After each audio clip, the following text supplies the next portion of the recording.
Uncovering History, the Founding Fathers and Those in Their Shadows, Part 8, The Battle for New York and the American Spirit Crushed.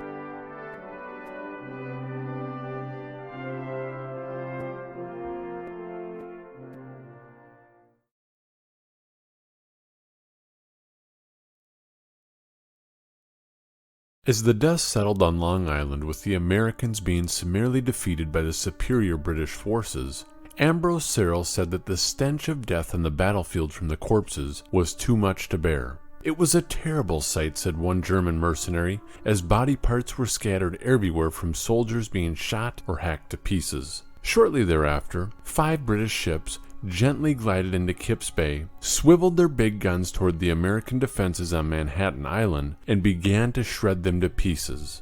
Joseph Plum Martin, a Continental Army private and eyewitness to the events, who was within musket shot of the British ship the Phoenix, said, "I could read her name as distinctly as though I had been directly under her stern." Suddenly, Martin said, "There was such a peal of thunder from the British shipping that I thought my head would go with the sound. I made a frog's leap for the ditch and lay as still as I possibly could and began to consider which part of my carcass would go first."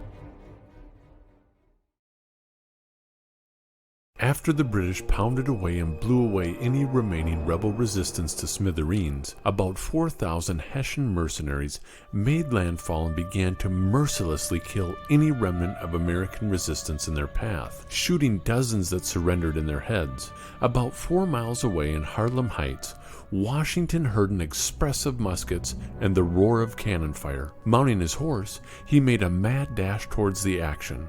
Upon arriving, Washington was quickly in the thick of battle, with musket balls whistling by and smoke filling the air. Seeing his own soldiers and officers fleeing in every direction, Washington panicked, trying to get his men to fall back into formation. William Smallwood from the Maryland Regiment said that Washington and Putnam both drew their swords and cocked their pistols in a feeble attempt to bring the fleeing men back into check, to no avail.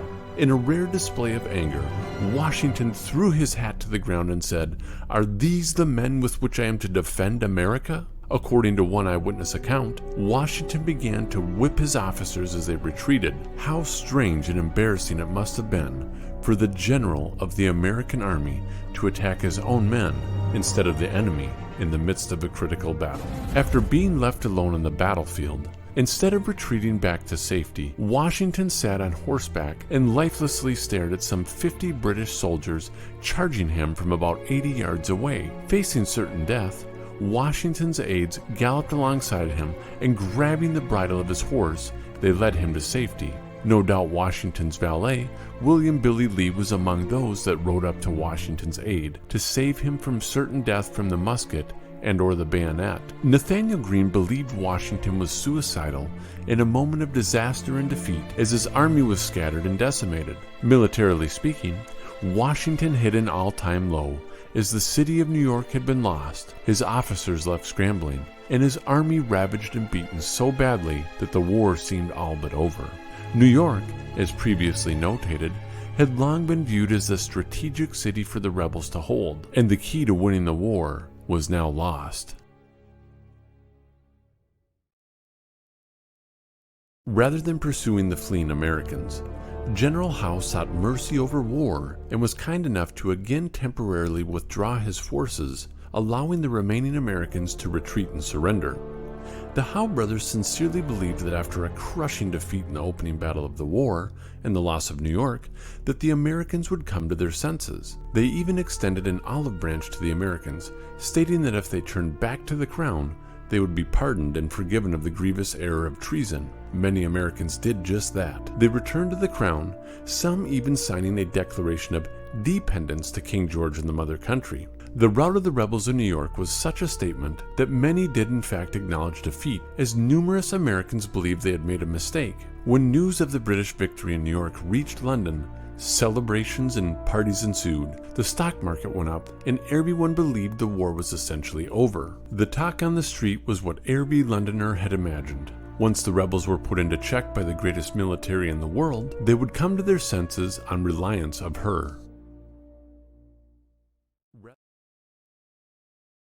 There were now two remaining strongholds in New York, Fort Washington and Fort Lee, which sat diagonally across from one another on the Hudson River, so there still remained some rebel resistance against the Crown. Soon thereafter, General Howe sent a letter to the officer in charge of Fort Washington, giving him an ultimatum and a frightening choice: either relinquish the fort in 2 hours or brace for its destruction. Prior to this letter, Howe actually tested the strength of these forts by sending 3 of his warships up the Hudson to pass by the American forts. And on October 9th, with General Washington on hand, Washington looked on as the Americans peeled off a cannonade of shots at the British ships. However, the ships passed by almost completely unscathed.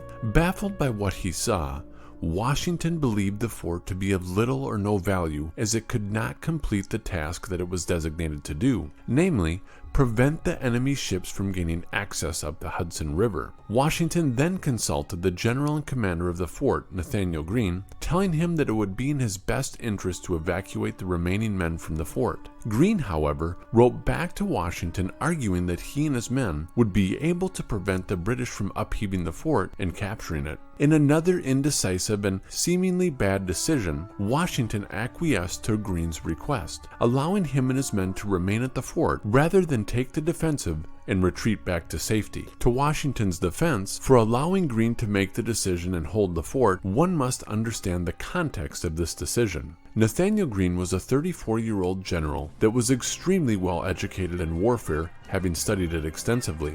Regarding his stature, Greene was a relatively rugged-looking man in his appearance, with broad shoulders, a deep chest, blue eyes, and a double chin, with calluses so thick on his hands that he shaved them off. Greene was also a severe asthmatic and walked with a limp.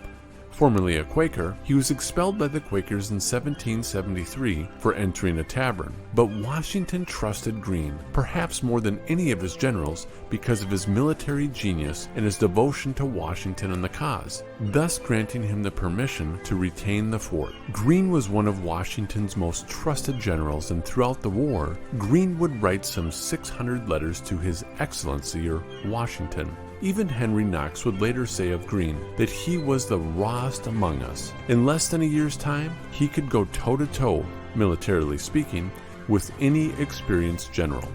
So this was almost certainly why Washington was persuaded, against his better judgment, to allow Greene to maintain and defend the fort.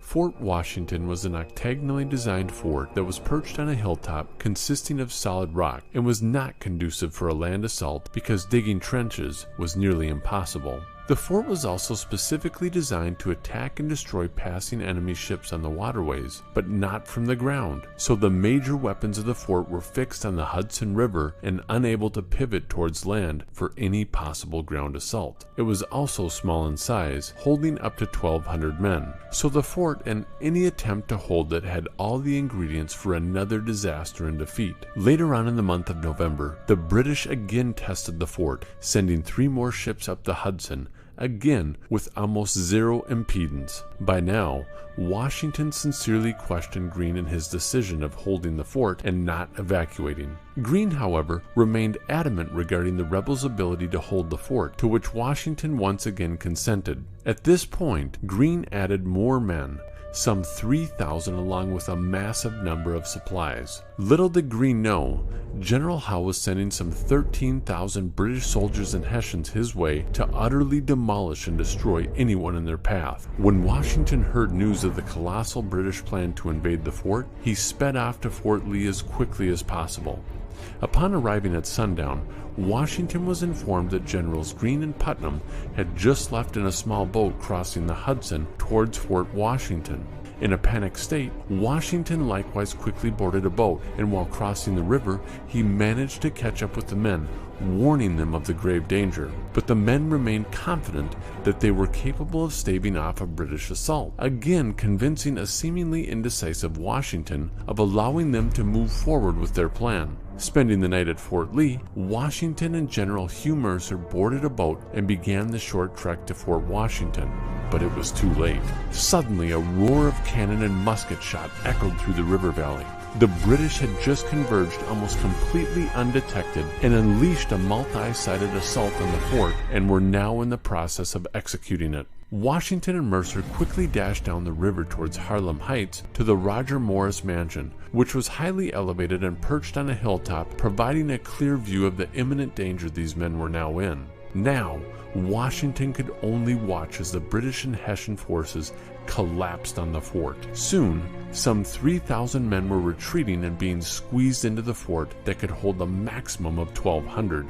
The Americans were packed so closely together that one private said a single musket ball struck 2 soldiers at once, killing them both. Several of the officers were whimpering and crying as the men were being cut to pieces. As the carnage unfolded, Washington was said to have wept at the great loss and poor decision-making as the British overtook the men at the fort. While many were killed, some 2,800 were taken as prisoners and placed in churches that served as prisons. There were also stockpiles of cannons and ammunition that the British had seized, as Greene had significantly increased the supplies. Not knowing the imminent danger that would soon fall upon the Morris Mansion where Washington was, by the request of his generals, Washington was escorted away from the Morris Mansion, which was less than a few miles from the fighting. In a hair's breadth escape, less than 15 minutes later, some 50 British dragoons arrived and seized the house, as Washington narrowly escaped with his life.